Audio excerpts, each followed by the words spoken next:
World health day हर साल 7 अप्रैल को मनाया जाता है। नॉर्मल पर्सन के हिसाब से शरीर में कोई भी बीमारी का न होना एक हेल्दी बॉडी माना जाता है, लेकिन ऐसा नहीं है। WHO के मुताबिक फुल्ली हेल्दी बॉडी का मतलब होता है फिजिकली, मेंटली और सोशली फिट रहना। लेकिन अगर आप क्यों न कितना भी फिजिकली और मेंटली फिट हो, लेकिन अगर आपका सोशल लाइफ अच्छा नहीं है, इसका मतलब पूरा हेल्दी नहीं हो। लेकिन अगर इंडिया की बात करें तो इंडिया में सुस्त और बीमार लोग बहुत ही तेजी से बढ़ रहे हैं। पूरी दुनिया के हेल्दी नेशन की बात करें तो स्पेन और इटली टॉप पे है और इंडिया का रैंक है 120, जो कि बांग्लादेश, नेपाल और श्रीलंका से भी नीचे है। अभी कुछ दिन पहले ही वर्ल्ड हैप्पीनेस से रिपोर्ट आया है, उसमें 149 कंट्री में इंडिया का नंबर था 139वां, नीचे से टॉप 10 में। तो आप इस नंबर सबसे अनुमान लगा सकते हैं कि हमारे देश का पॉपुलेशन कितना खुश और हेल्दी है। आगे कुछ ही देर में देखेंगे कि इंडिया में कौन कौन सी बीमारी बहुत ही खतरनाक है और इस बीमारी से कितने लोग लड़ रहे हैं, और फिर इंडिया के हेल्थ केयर पे बात करेंगे और लास्ट में देखेंगे इस साल वर्ल्ड हेल्थ डे का जो थीम है उसके बारे में। और आगे बढ़ने से पहले उन फ्रंटलाइन वॉरियर को थैंक यू बोलते हैं जिन्होंने हम लोग के हेल्थ के लिए अपना जान जोखिम में डाले हुए हैं। Thank you everyone.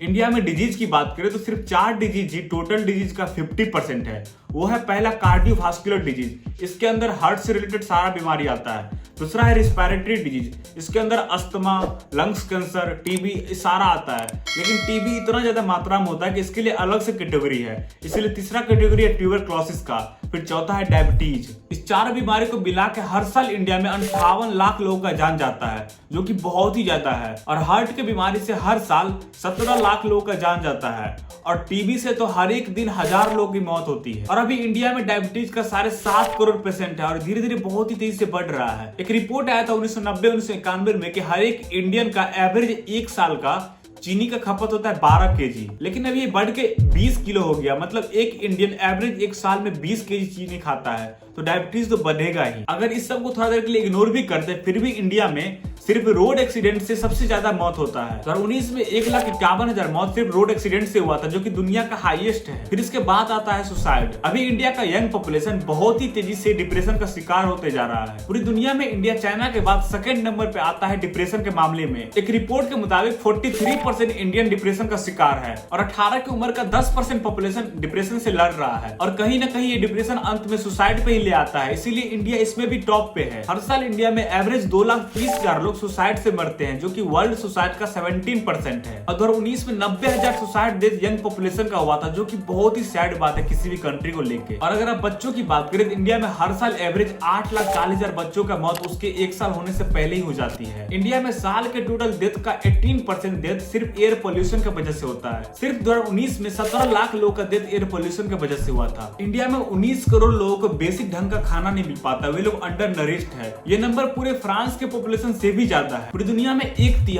1/3 mall nourished child सिर्फ इंडिया में है। इस सबसे रिलेटेड कितना भी डाटा शेयर करेंगे कम ही पड़ जाएगा। चलिए अब देखते हैं इंडिया का हेल्थ केयर। क्वालिटी और आसानी से मिलने वाला हेल्थ केयर में इंडिया का रैंक 145वां है, जो कि भूटान, श्रीलंका और बांग्लादेश से भी नीचे है। पूरे इंडिया का एवरेज बात करें तो 2000 लोगों पे हॉस्पिटल का एक सिंगल बेड अवेलेबल है, और ये सबसे खराब बिहार में है। 8789 लोगों पे एक सिंगल बेड अवेलेबल है। इंडिया में एवरेज 1456 लोगों पे एक डॉक्टर अवेलेबल है। WHO के मुताबिक 1000 लोगों पे मिनिमम एक डॉक्टर रहना जरूरी है, और ये सबसे खराब महाराष्ट्र और बिहार में है।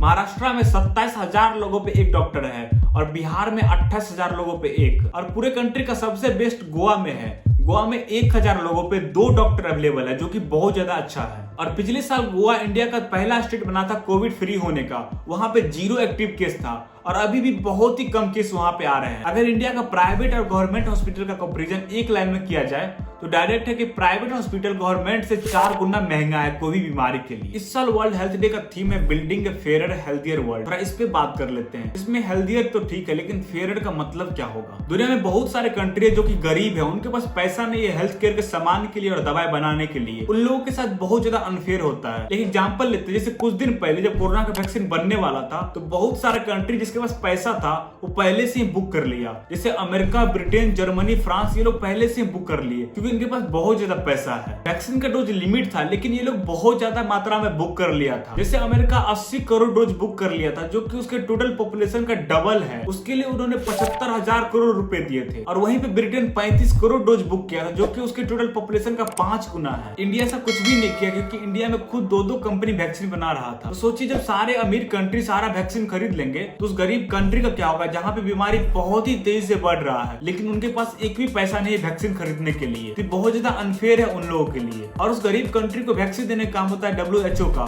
और बहुत सारे NGO भी इसके लिए काम करते हैं। और उसमें से एक बिल गेट्स का भी NGO जो बहुत ज्यादा काम करता है इस मामले में। ये सब पूरा अनफेयर होता है उस गरीब कंट्री के लिए। इसीलिए इस साल का थीम था building A fairer and healthier world. एक छोटा सा टॉपिक बात कर लेते हैं कि अगर कोई बच्चा जन्म लेता है तो उसका लाइफ एक्सपेक्ट किया जाए कितना साल जिएगा। ये सबसे ज्यादा है जापान का 83.4 ईयर। इसमें भी इंडिया का 123वां रैंक है। इंडिया में एवरेज लाइफ एक्सपेक्टेंसी है 68.3 ईयर्स। इसमें मेल का 66.9 ईयर्स और फीमेल का 69.9 ईयर्स। और ये सबसे कम है असम का 63.9 ईयर्स। इंडियन गवर्नमेंट बजट में GDP का 1.6% हेल्थ केयर को देता है, और वो भी इस साल 137% बढ़ाया गया है। इस साल हेल्थ केयर का बजट 94,452 करोड़ से बढ़ाकर 2,23,000 करोड़ रखा गया कोरोना वायरस की वजह से। आप मानो या न मानो, लेकिन एक बात सच है, money equal to quality health care equal to longer life. यहाँ तक देखने के लिए थैंक्स। अगर आपको वीडियो थोड़ा भी पसंद आया हो तो लाइक जरूर कीजिएगा। चलिए मिलते हैं अगले किसी वीडियो में।